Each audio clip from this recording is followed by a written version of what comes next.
First game, 1080p 60 isn't exactly the result any of us will be expecting. Also, it's not secretly a 120Hz mode either, we've tested it.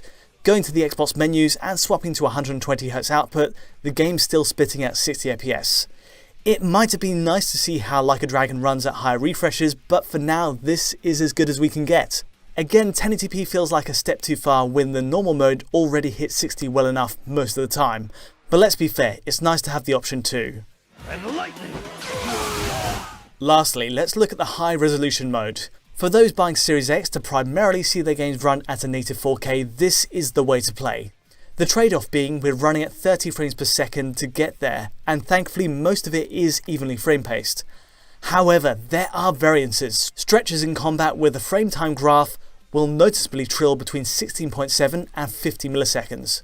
All of which is to say the 30fps cap can have issues, and when it does, it makes motion feel less stable than it should do. I would say it holds 30fps very well in practice though. Again, big skill moves drop it to the mid-20s on occasion, but again the static camera dulls the impact of those drops. As far as this preview build goes, it's not a watertight lock, but it shows Series X can feasibly push to 4K and get away with it. Yakuza Like a Dragon's greatest strength, as with the games before it, isn't offering you the freedom to explore the city. Every corner of the high street, every shop and arcade, it's full of invention. There's no question this is a PS4 Xbox One era title in spirit though. Fundamentally, the core game is the same, putting it squarely in cross-gen territory. The twist for the Series X version is, again, in the offering of choice. 4K is offered, but the true highlight is the ability to play at 60 frames per second as standard on console.